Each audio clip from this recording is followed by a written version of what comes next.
Bienvenue dans ce nouvel épisode d'Exploration intérieure, le podcast de partage d'expériences introspectives sans filtre pour vous aider sur votre chemin d'épanouissement. Je suis Pauline Legrand, entrepreneur, conférencière, yogini et coach, et après 6 ans d'exploration, j'ai créé ce podcast pour vous raconter chaque mercredi mes découvertes ou celles de mes invités et vous présenter les outils concrets qui nous ont aidés, vous dévoiler nos challenges, nos prises de conscience et nos évolutions. Tout ça en toute transparence pour vous inspirer à cheminer vous aussi vers une vie plus libre et alignée à vos aspirations profondes.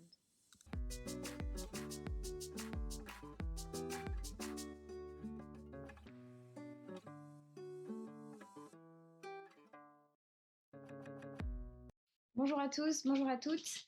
Je suis ravie de vous retrouver pour ce 7e épisode du podcast Exploration intérieure. Pour vous parler aujourd'hui d'une exploration un petit peu particulière parce que je vais vous raconter la cure de nettoyage du foie que j'ai expérimentée la semaine dernière. Donc là, on est à 3 jours de la fin de la cure. Donc j'ai attendu un petit peu avant d'enregistrer l'épisode pour pouvoir vous faire aussi mes retours après coup. Alors d'abord, pourquoi je me lance dans cette aventure? Il faut savoir que c'est pas la première fois que je fais des cures comme ça pour prendre soin de mon corps physique, et pas que physique, on va le voir. Depuis 2020, chaque année à l'automne, je fais un jeûne. Donc je ne mange pas d'aliments solides pendant 5 à 6 jours. Et donc moi, je fais des jeûnes hydriques, donc je bois que de l'eau ou de la tisane pendant ce temps-là. Je referai un épisode particulier sur le jeûne, parce que il y a tellement de choses à dire que j'ai décidé de scinder les deux aujourd'hui. Mais en tout cas, c'est pour vous dire que ça fait plusieurs années que j'expérimente des choses comme ça pour prendre soin de mon corps physique. Et aussi que ça fait partie d'une démarche de santé naturelle globale dans ma vie, de prendre soin comme ça de mon enveloppe physique. Et donc, par exemple, pour vous donner des exemples de ce que je fais déjà au quotidien, déjà, je suis végétarienne depuis 2019, donc depuis plus de 4 ans, par période végane. J'ai testé l'alimentation paléo, je ne sais pas s'il y en a qui connaissent ici.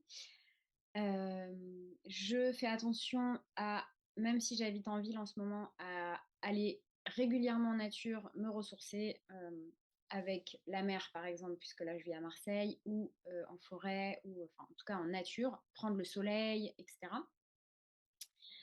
Ça fait des années que j'ai pas pris de médicaments. Et là, j'ai aussi décidé d'arrêter la contraception. Donc l'idée, c'est vraiment de revenir à un équilibre physique sans, qui n'est pas induit par les éléments extérieurs, sauf évidemment la nourriture que j'ingère et l'environnement dans lequel je vis. Voilà, je pratique beaucoup le yoga, ou en tout cas des pratiques de mouvement. Vous savez, si vous me suivez sur les réseaux, que je fais pas mal d'acro-yoga par exemple. Parce que je suis quand même parfois malade, enfin en tout cas, j'ai des prémices de maladie que j'essaye de traiter directement via des huiles essentielles. Là, je suis en formation d'ailleurs d'aromathérapie pour creuser ce sujet-là.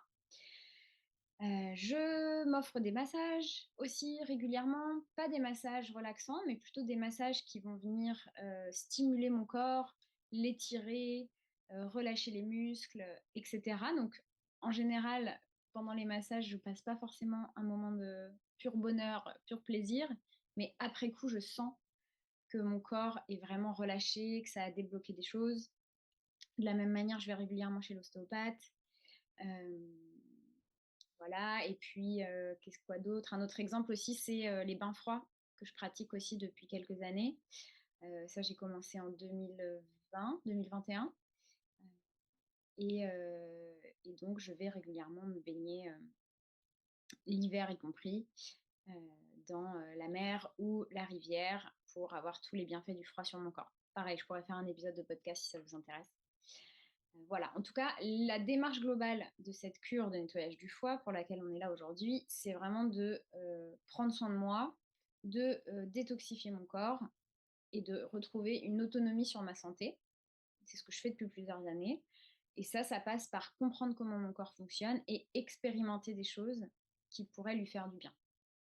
Je ne dis pas que la médecine est inutile, attention, ne me faites pas dire ce que j'ai pas dit. La médecine traditionnelle, enfin la médecine allopathique, ça peut être utile évidemment dans certains cas, mais moi mon idée c'est d'en faire appel le moins possible, d'y faire appel le moins possible, et d'être le plus possible autonome dans ma santé. Voilà. Et d'œuvrer pour ça au quotidien, évidemment. Ça me vient aussi du yoga, bien sûr. Voilà, donc pour parler plus précisément de la cure du foie, de nettoyage du foie, donc déjà vous dire que donc je ne suis pas médecin, disclaimer, je ne suis pas médecin, je ne suis pas non plus naturopathe. Moi, je suis là juste pour vous parler plutôt de mon expérience personnelle. Donc je vais essayer de donner le plus de détails sur ce que moi j'ai vécu, sur mon chemin de vie aussi pour vous dire là où mon corps en est. Mais je ne donne en aucun cas des conseils médicaux. Je vous préviens tout de suite. Et je ne vous encourage pas à faire cette cure non plus. Je vous encourage à prendre soin de vous. Après, vous faites de la manière que vous voulez. Euh, mais c'est important quand on commence d'être encadré. Moi, quand j'ai fait mon premier jeûne, j'étais encadrée par une naturopathe, par exemple. Voilà, maintenant je sais comment mon corps fonctionne, je sais quelles sont ses fragilités, quelles sont voilà, les zones auxquelles je dois faire attention. Donc, et je suis hyper attentive quand je fais ce genre d'expérience. Donc, voilà, chacun est toujours dans l'idée d'être autonome vis-à-vis de sa santé, c'est d'être aussi évidemment responsable. Voilà, pardon, voilà, donc le foie, c'est le plus gros organe interne du corps. C'est un organe qu'on dit émonctoire, c'est-à-dire qui vise à éliminer des choses qui ne sont pas bonnes pour le corps et éliminer les déchets, donc de la même manière que la vessie, les reins, les poumons, les pores de la peau, etc. Et il est dans nos vies d'aujourd'hui, sédentaires, en ville, etc., etc., enfin, quand bien même on vivra à la campagne, je pense que ce serait le même truc, mais notre foie est saturé en toxines. C'est notre mode de vie qui fait que. Et donc, lui, son objectif, c'est de fonctionner comme une station d'épuration interne pour le corps. Sauf que parfois, il y a tellement de déchets qu'il arrive à saturation. Pour expliquer rapidement, le foie, il filtre le sang et il le nettoie, il l'épure de toutes les substances toxiques qui n'ont rien à faire dans l'organisme. Donc l'alcool, la drogue, les médicaments après usage, les hormones s'il y en a en trop grande quantité, certaines vitamines aussi, etc. etc. Et l'idée, c'est qu'il empaquette tous ces déchets, il concentre tous ces déchets-là dans la bile, donc de la vésicule biliaire, qui déverse ensuite les déchets dans les intestins, direction la sortie. Voilà, en médecine chinoise, on dit que le foie, il assure la circulation du qi, donc on pourrait aussi appeler prana en yoga, donc de l'énergie vitale. Il assure sa libre circulation sans obstacle et vers tous les organes du corps. Et pour faire aussi un parallèle avec l'émotionnel, le foie, c'est le siège de la colère, dans les grandes lignes, donc frustration, etc. Donc l'idée de faire cette cure, c'est de détoxifier le foie, de l'aider à se décharger de toutes les toxines qu'il a accumulées pour qu'il n'arrive jamais à saturation. Énergétiquement, c'est l'idée de refaire circuler l'énergie et émotionnellement, potentiellement de se libérer aussi de tout ce qui est attrait à la colère. Donc c'est très puissant ces cures de foie. Moi, je vais vous raconter la mienne qui a été assez douce, mais j'ai eu d'autres échos de cures qui ont été bien plus bouleversantes, on va dire, pour les personnes qui les ont suivies. Donc moi, j'ai suivi la cure du docteur Moritz. Je vous mettrai le site en dessous avec toutes les infos que j'ai suivies. C'est une cure qui m'a été recommandée à l'époque, quand je travaillais encore à Paris, par mon ostéopathe, que j'ai pas vraiment écouté parce qu'à l'époque, donc c'était il y a plus de 6 ans, je me disais, ouh là là, qu'est-ce qu'il me raconte? Qu'est-ce que c'est que ça? J'ai pas confiance.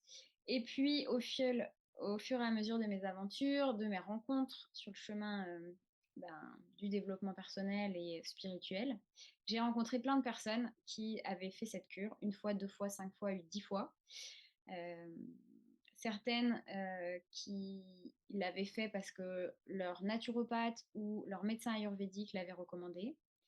Et voilà, j'ai récolté plein de témoignages avant de me dire, ok, cette année, plutôt que de faire un jeûne, parce que l'année dernière, j'avais fait un jeûne toute seule chez moi, et du coup, ça avait été un peu dur, même physiquement, j'avais eu des douleurs, etc.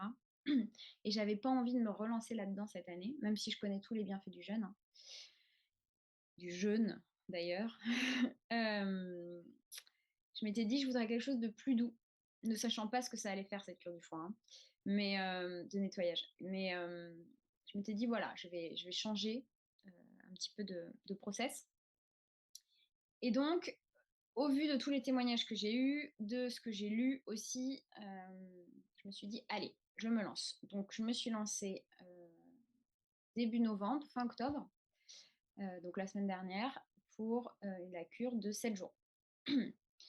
Donc, je rappelle que je connais très bien mon corps, que je pratique le jeûne intermittent au quotidien, c'est-à-dire que je ne mange pas le matin en général, que j'ai déjà fait 3 jeûnes de 6 jours et que voilà, je connais très bien mon corps. Donc, si vous n'en êtes pas là, faites-vous accompagner, c'est très important.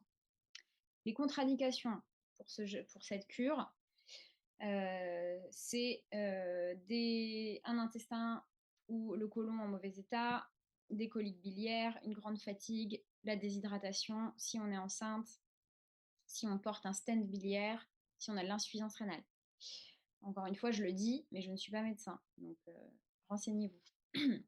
Et donc, comment ça se passe? Eh ben, ça se passe en 7 jours. Les 5 premiers jours, c'est assez facile. Il faut donc avoir une alimentation saine. Donc ça, c'est mon cas plutôt au quotidien. Donc, c'est-à-dire sans donc végétarien, donc sans viande, sans produits laitiers. Voilà, en gros. Euh, Ce que je fais moi, hein, en tout cas. Euh, Sans viande et poisson. Voilà.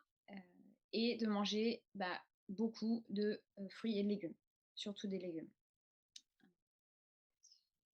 Donc déjà, avoir cette alimentation-là, peut-être c'est un step, c'est une étape pour certains d'entre vous. Et puis, ajouter tous les matins, dans la matinée, 1 litre de jus de pomme. Alors moi, je bois jamais de jus de fruits, parce que je sais que c'est hyper fort en sucre et que c'est pas bon parce qu'il n'y a pas de fibres, etc. Donc j'en bois juste jamais. Enfin, très rarement, quoi. Et, euh, et donc, boire 1 litre de jus de pomme comme ça tous les matins, ça a quand même été quelque chose au début. Mon corps, il s'est dit, c'est bizarre. J'ai pas hyper bien digéré les premiers jours. Sachant que vu que je fais le jeûne intermittent en plus, je ne petit déjeune pas le matin. Donc le litre de jus de pomme comme ça à jeun, c'était un peu dur. Donc j'ai fait ça le premier jour. Le deuxième jour, du coup, je me suis forcée à manger un petit truc avant. Et donc le jus de pomme, on peut le prendre soit une demi-heure après le petit-déj, soit 2 heures avant le déjeuner. Du coup, j'alternais en fonction des jours. L'idée de ça, c'est d'utiliser l'acide malique qui se trouve dans le jus de pomme en grande quantité pour venir ramollir les calculs biliaires et faciliter ensuite leur expulsion. Donc ça, je n'ai pas expliqué, mais l'idée du nettoyage du foie, c'est de nettoyer les calculs biliaires qui pourraient avoir qui se seraient accumulés dans la vésicule biliaire. Voilà, ce qui est important dans ces étapes-là, c'est de bien se rincer la bouche, même se laver les dents quand on boit le jus de pomme, parce que je ne savais pas, mais l'acidité du jus de pomme peut venir attaquer les dents. Donc, quand on en boit comme ça beaucoup pendant une semaine, c'est important de faire attention. Voilà, donc ça, bon, ça a été assez simple pour moi, pour le coup. Voilà, 2 pintes de jus de pomme chaque matin. C'était un peu bizarre, mais c'était pas désagréable. Euh, et c'était plus facile quand je petit déjeunais, même un petit peu avant. Voilà, donc quand je dis un petit peu, c'est un mini bol de porridge avec un fruit. Voilà, par exemple. Voilà. Ensuite, le 6e jour, donc pour moi, c'était un dimanche, parce que j'avais commencé un mardi. Heu, donc le 6e jour, on a aussi le jus de pomme le matin, sauf que ce jour-là, on évite de manger, des matières grasses, des protéines et des choses difficiles à digérer. Ça, on les a déjà enlevées normalement avant, mais on enlève aussi les produits laitiers, si ce n'est pas déjà le cas. L'idée, c'est de ne pas utiliser la bile qui est d'habitude utilisée pour digérer ces aliments-là que je viens de citer, et vraiment de la conserver dans la vésicule biliaire pour qu'on puisse ensuite, qu'elle puisse être libérée dans les intestins avec les calculs qu'on a mis une semaine, enfin 5 jours, à, à ramollir et à, à rendre plus transportable, on va dire. Voilà, donc c'est une journée en gros où on fait un petit déjeuner très léger si on petit déjeune, on boit notre litre de jus de pomme et ensuite le midi on mange des légumes cuits et du riz. Comme ça c'est facile. Et à partir de 13h30, donc dans le protocole que j'ai suivi, il y a des horaires précis. Moi je suis un peu décalée par rapport au reste du monde en général. Donc moi j'ai tout décalé de 2 heures. Donc normalement, donc je vais vous dire les horaires classiques comme ce sera plus facile. Donc on arrête de manger à 13h30, dernier repas. Et à 18h, on prend une première boisson qui est du sel d'Epsom, donc du sulfate de magnésium, qui va servir à dilater justement les canaux de la vésicule biliaire pour faciliter le passage des calculs biliaires et éviter que ça passe en douleur, avec de la douleur. Donc on prend un premier verre comme ça de sel d'Epsom dilué dans de l'eau. Alors pour le coup, ça ressemble vraiment à du sel, mais alors ça n'a vraiment pas le même goût. C'est vraiment pas bon. Moi, ça a été ça le plus difficile, c'est que vraiment, c'est vraiment pas bon, quoi. Mais bon, en même temps, on boit un verre, hein, ça c'est pas non plus, ça va quoi. Donc un verre à 18h, un deuxième verre à 20h, et à 22h, on boit un mélange d'huile d'olive et de jus de pamplemousse. Donc jus de pamplemousse, moi à 22h, enfin à minuit du coup, j'ai prisé mes petits pamplemousses pour avoir à peu près 200 millilitres. Et puis 120 millilitres d'huile d'olive, ça fait 110 grammes à peu près. Et on boit ça debout, près de notre lit, prêt à s'allonger. Voilà, donc j'avais préparé une bouillotte aussi, parce qu'on peut, pour faciliter le nettoyage du foie, venir l'aider en le réchauffant. Il ne faut pas manger froid d'ailleurs le midi, je ne sais pas si je l'ai dit ça. Mais l'idée, c'est de lui faciliter la tâche. Donc, une bouillotte chaude ou un cataplasme d'huile de ricin au niveau du foie, après avoir bu ce mélange d'huile d'olive et de pamplemousse. Alors, il y a des gens, a priori, qui trouvent ça vraiment pas bon. Moi, j'ai trouvé ça pas dégueu. Vraiment, ça a été assez simple de boire ça. Et donc, je me suis allongée tout de suite. Et là, ils disent d'attendre 10 minutes avec la tête un peu relevée avant vraiment de se coucher. Donc pendant 20 minutes même, je pense. Donc pendant 20 minutes, voilà, j'étais dans mon lit avec ma petite bouillotte sur le foie. Voilà, ça gargouillait un peu, mais c'était pas non plus, c'était ni douloureux ni rien du tout, quoi. Ça allait. Et puis ensuite, on s'endort donc sur le dos ou sur le côté droit. Voilà, j'ai plutôt bien dormi. Je me suis réveillée vers 6h30, je pense. Il faisait pas jour encore. Pour aller aux toilettes. Parce que bon, après avoir bu ça, l'idée c'est d'emporter tous les calculs avec la bile et après avoir bien ouvert les canaux avec le sel d'Epsom, ça, la purge commence. Donc voilà, réveil 6h30. Ça tombe bien parce que c'est l'heure aussi à laquelle on est censé reboire un verre de sel d'Epsom. Donc moi j'ai attendu parce que j'étais décalée, mais normalement 6h30 on reboit un verre et 8h30 aussi. Entre-temps, on essaye d'être assis si c'est possible ou de rester allongé, c'est ok. Moi, je suis restée dans mon lit toute la matinée. Voilà, entre deux passages aux toilettes, évidemment. Et là, c'est le moment où vraiment on élimine le matin. Donc en fait, c'est comme une purge, hein, donc on se vide et on observe effectivement qu'il y a comme des petits cailloux, plus ou moins gros, heu, de couleur, vert-jaune, qui flottent en fait à la surface de l'eau. Et c'est ça en fait les calculs, biliaires, a priori. Et c'est incroyable, heu, la quantité de calculs qu'on élimine. C'est assez dingue. Moi, j'étais assez bluffée. Hem, pour tout vous dire, ils conseillent de filtrer pour voir justement, la quantité, ce que j'ai fait. Moi, j'aime bien voir les résultats de ce que j'engage, hem et c'était hyper impressionnant, ouais. Heu, voilà, encore une fois, je suis pas, médecin, je suis pas scientifique, je suis pas spécialiste, mais si c'est vraiment des calculs biliaires, et ben, mon foie avait besoin de nettoyage et pourtant, heu, je me je peux quand même me vanter d'avoir une vie assez saine, hem, mais quand même, donc c'est fou. Voilà et puis donc la purge continue, un petit peu, hein, ça veut pas dire qu'on passe la journée sur les toilettes, hein, pas du tout, hein. Ça veut dire qu'on y va régulièrement, quoi, heu, jusqu'au milieu de l'après-midi à peu près. Sachant qu'à midi, on peut, enfin à 11 heures même, je crois qu'on peut recommencer à remanger des fruits et faire un repas léger à midi. Voilà, donc moi je l'ai fait à 14 heures, mais j'ai mangé, bah, pareil, des légumes cuits, comme une remontée alimentaire après un jeûne, en fait.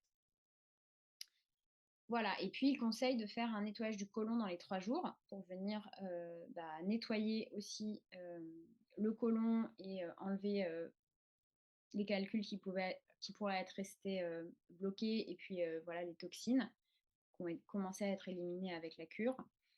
L'idée c'est pas qu'elles restent coincées à l'intérieur et qu'elles reviennent, réintégrer la circulation sanguine et qu'elles se retrouvent une nouvelle fois dans le foie. Voilà, donc ça peut se faire soit en hydrothérapie avec un professionnel, soit encore avec, du sel d'Epsom. Autant vous dire que moi, c'était hors de question que je reboive un verre. Heu, donc on peut le faire en lavement, à la maison. Voilà. On peut acheter un boc de lavement, moi c'est ce que j'ai. Hem, c'est ce que j'utilise aussi avant mes jeûnes pour commencer avec les intestins bien propres et hem et voilà, on met de l'eau, il y a un petit tuyau et il y a un petit robinet, hop, on met la canule, on ouvre le petit robinet, ça remplit le côlon, les intestins. Quand on sent qu'il y en a trop, enfin que on est arrivé à la limite, on ferme le petit robinet, on se met sur le dos, parce que ça se fait sur le côté gauche, on se met sur le dos, on fait un peu, si on peut, la machine à laver avec ses mains pour bien faire circuler l'eau. Et ensuite, évidemment, on va aux toilettes, puisqu'on ne peut pas retenir autant d'eau aussi longtemps. Et ça, je sais que souvent j'en parle en retraite et je vois les gens faire des grimaces. Peut-être que vous grimacez aussi quand vous m'entendez ou quand vous me regardez. Moi, le lavement, pour le coup, je trouve.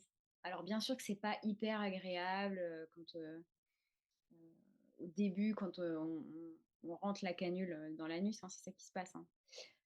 Autant dire les choses. En revanche, la sensation d'eau à l'intérieur de soi et de nettoyage, quand je dis de machine à laver là, et ensuite la purge, c'est incroyable. Moi, je le fais maintenant toute seule parce que je l'ai déjà fait en suivi médecine ayurvédique en Inde, où en fait tous les jours j'allais dans une clinique ayurvédique pendant une semaine pour recevoir un lavement, enfin faire un lavement, je sais pas comment on dit. Euh, donc soit avec un mélange d'huile, soit avec de l'eau infusée avec des plantes. Et donc pareil, premier lavement, j'étais là, ouh là là, comment ça va se passer, etc. Et en fait, bon, ça prend 2 secondes. Et c'est surtout que après la purge, on se sent mais tellement bien, tellement léger, tellement libéré de plein de choses que c'est assez fou quoi. Moi vraiment, j'en parle parce que c'est important de dire que c'est pas atroce comme sensation et surtout les bienfaits sont incroyables. Alors encore une fois, euh, à faire au début en étant accompagné, sur conseil médical en tout cas, euh, d'un spécialiste quel qu'il soit. Je sais que ça peut être aussi sujet à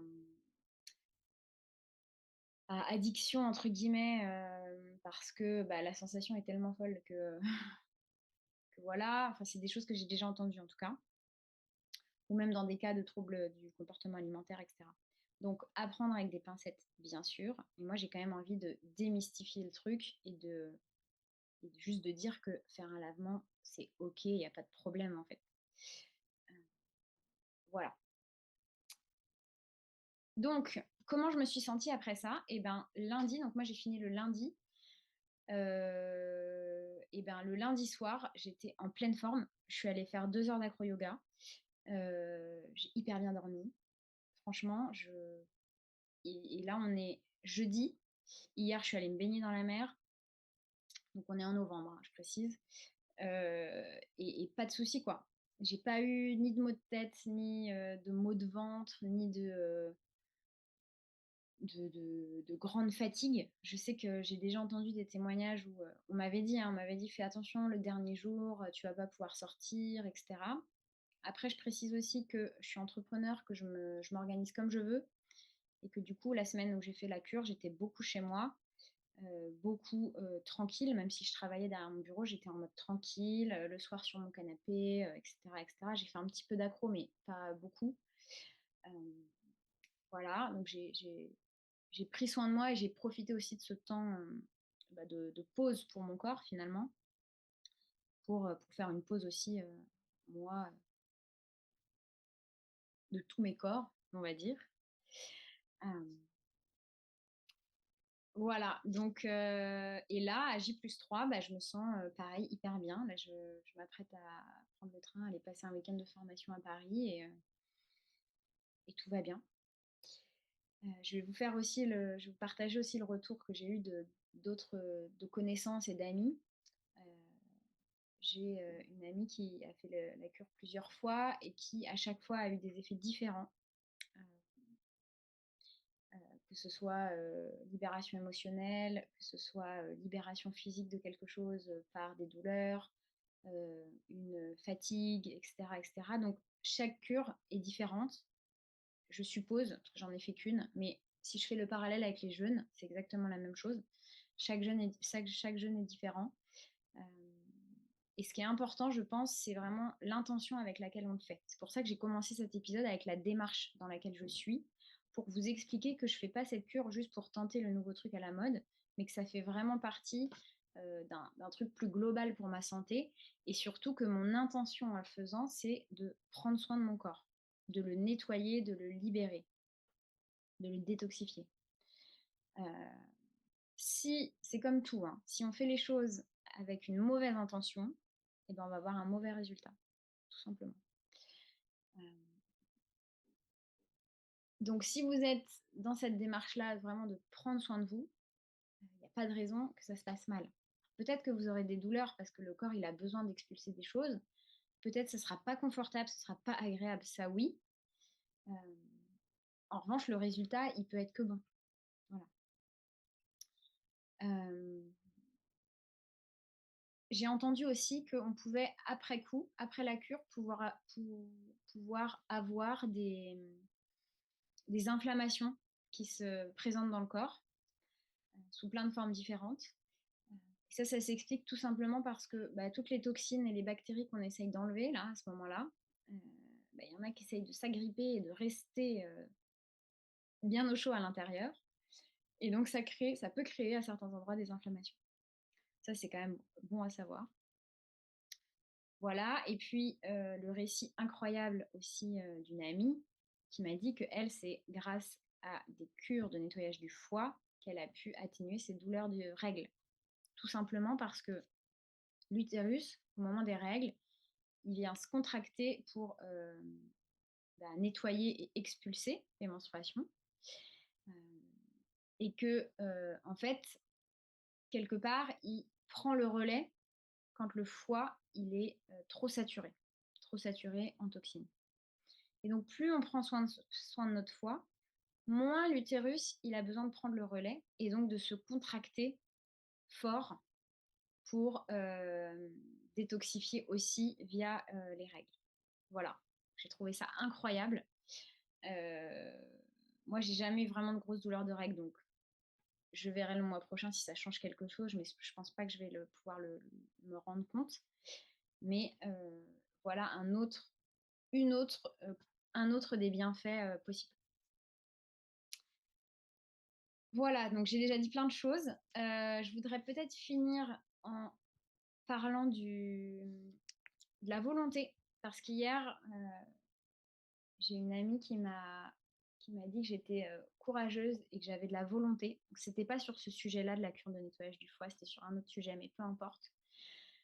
J'aimerais faire le parallèle parce que, encore une fois, effectivement qu'il faut de la volonté pour se lancer dans quelque chose comme ça parce qu'on ne sait pas les effets et on ne sait pas comment on va être et puis il faut quand même se tenir à, enfin c'est un protocole particulier.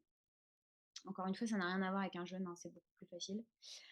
Euh, donc oui, bien sûr, il faut de la volonté, mais moi j'insiste vraiment sur il faut un pourquoi. Pourquoi on fait ça? Si je ne sais pas pourquoi je fais ça, à quoi je vais pouvoir m'accrocher quand je vais pas être bien et qu'il va falloir que je continue? À rien. Là, je sais que cette volonté, en fait, dans ce cas-là, elle est reliée vraiment à prendre soin de moi, prendre soin de mon corps, retrouver mon autonomie sur ma santé. Euh, et si j'extrapole à l'amour de soi, en fait, tout simplement. L'amour de moi, du coup, en l'occurrence. Mais ce grand concept d'amour de soi, là, qui est si difficile à ne serait-ce que comprendre dans notre société d'aujourd'hui et encore plus à appliquer, et bien ça, pour moi, ça en fait partie. Comme toute la liste de ce que je vous ai cité au début. Donc bien sûr qu'il faut de la volonté, mais le truc le plus important là-dedans, c'est le prendre soin de soi et donc le pourquoi vous le faites. Voilà. J'espère que ça vous a plu d'entendre ce récit d'exploration intérieure un peu différente. N'hésitez pas si vous avez des questions, j'essaierai d'y répondre. Si je ne sais pas y répondre, je vous le dirai. Je vais mettre juste en dessous de la vidéo et de l'audio le lien vers le protocole que j'ai suivi. Encore une fois, ne vous lancez pas dans l'expérience tout seul, comme ça, de but en blanc. Faites-vous accompagner, au moins au début, pour savoir les potentiels effets sur votre corps. Et ça vous aidera aussi à renforcer cette volonté dont je viens de parler. Et n'hésitez pas aussi, si ça vous a plu, à laisser un like et à noter le podcast. Moi, ça m'aide beaucoup. C'est hyper précieux pour le diffuser au plus grand nombre. Voilà. Je vous remercie. Je vous souhaite une belle fin de journée et je vous dis à bientôt pour l'épisode 8.